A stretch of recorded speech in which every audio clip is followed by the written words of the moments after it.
Estamos de volta para a Acerto de Contas, hoje com a opinião de Manuel José Damasio, professor da Universidade Lusófona, Ana Paula Vitorino, professora do Instituto Superior Técnico, e também António Gomes Mota, diretor da ISCTE Business School. Boa noite, agradeço aos três a vossa presença neste Acerto de Contas.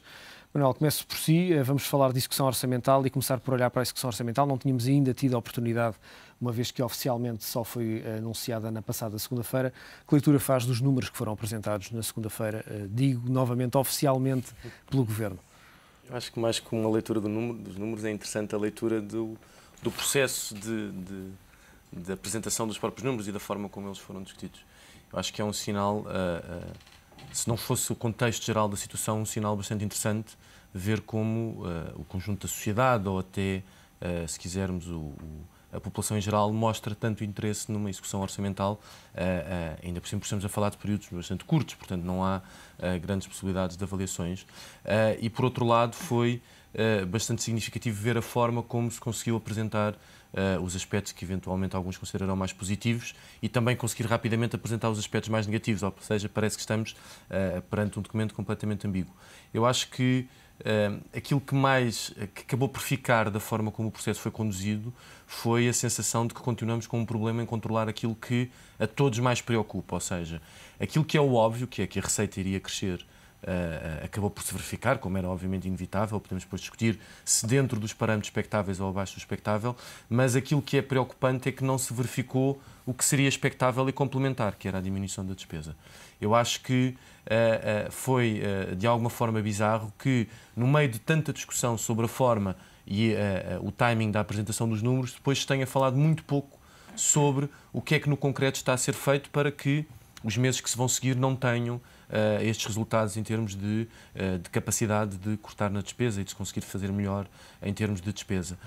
Eu acho que esse é o fator mais relevante e aquele que eventualmente mais fica no ar, ou seja, o que é que está a ser feito daqui para a frente, mais do que a execução que aconteceu até agora, o que é que já está a ser feito, e é essa nebulosa que parece que continuamos a viver, ou seja, parece que continuamos a viver em torno de todo o problema que o país atravessa, mais com os pós-factos que surgem do que com a discussão daquilo que seriam as ações concretas para lidar com os problemas.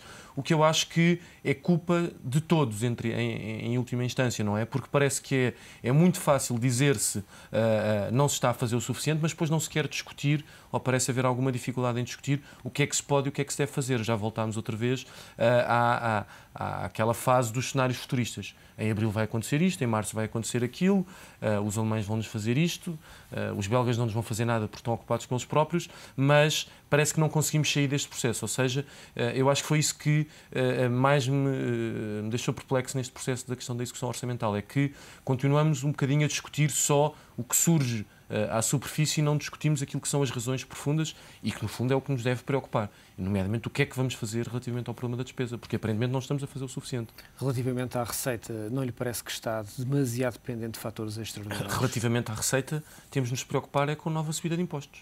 Porque se nós não conseguimos, ou seja, continuamos aqui com um problema claro do ponto de vista fiscal e até onde é que, nomeadamente, as pequenas e médias empresas vão aguentar, para já não falar do contribuinte individual. Esse é que é o problema. Ana Paula Vitorino, que leitura faz destes números que foram anunciados, sendo que estamos ainda a falar de contabilidade pública e, portanto, não são números que vão ser reportados a Bruxelas, haverá certamente números que vão ser apresentados e esses sim têm valores finais daquilo que é o universo todo do Estado. Bom, eu gostava de, antes de responder à sua pergunta, abordar um pouco aquilo que o Manuel disse. Evidentemente que eu acho perfeitamente razoável o interesse que todos os portugueses, e particularmente analistas e economistas, enfim, pessoas que se interessam diretamente por estas matérias, manifestam relativamente a esta questão.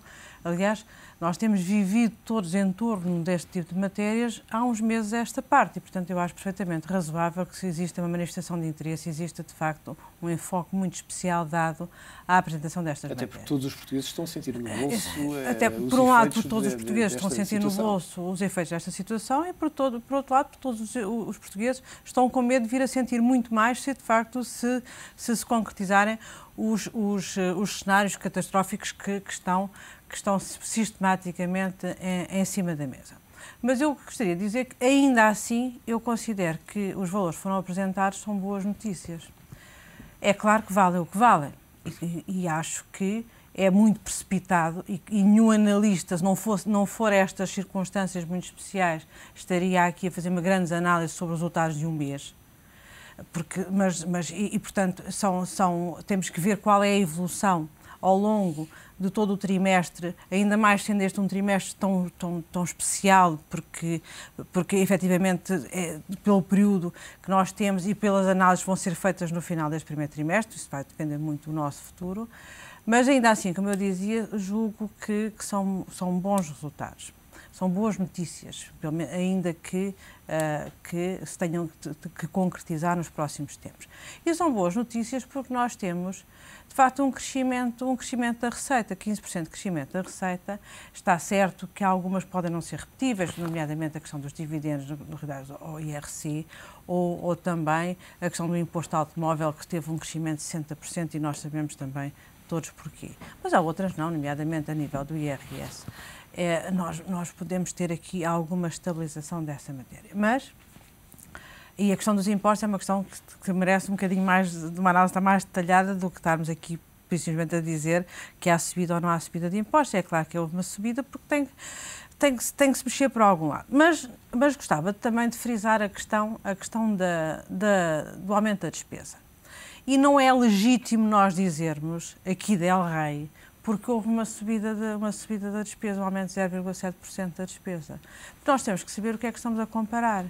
E nós estamos a comparar os resultados de 2011, em plena aplicação de um Orçamento de Estado aprovado para 2011, com aquilo que foi o janeiro de 2010, em que eu gostaria aqui de recordar que o Estado estava a funcionar por duodécimos, porque o orçamento só entrou em vigor em abril do ano passado. Mas ainda assim, em janeiro do ano passado, e, tinha portanto, crescido 14% mas quero chamar a atenção que esse janeiro de 2010 ainda não tinha refletido na despesa e não estava refletido tudo aquilo que são os aumentos inerentes à mudança de ano civil, nomeadamente os aumentos dos vencimentos, todas essas matérias não estavam refletidas. Portanto, nós estamos aqui a comparar algo que não é comparável.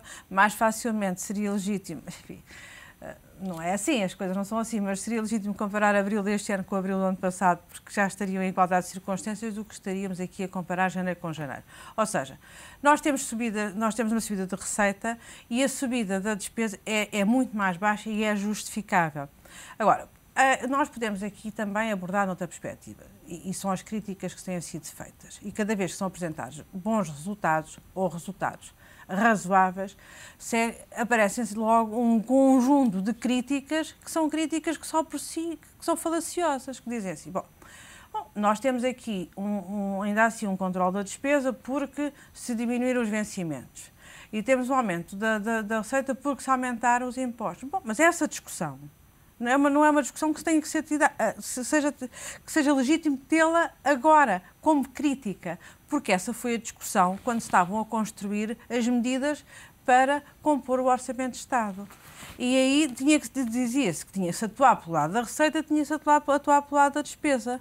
E de facto, quando agora vem dizer, não interessa nada, não é nenhuma boa notícia ter-se controlado a despesa porque houve uma redução dos salários. Não, essa foi uma das medidas que foram impostas. Essa é uma das medidas que, infelizmente, integraram o Orçamento de Estado porque ninguém fica satisfeito com a redução de vencimentos.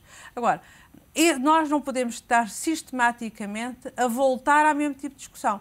Eu acho muito mais interessante, isso sim, e já dissemos isto aqui em alguns programas anteriores, eu gostaria mais que estivéssemos aqui a discutir aquilo que é uma reforma estrutural, um desenvolvimento com medidas de alteração estrutural.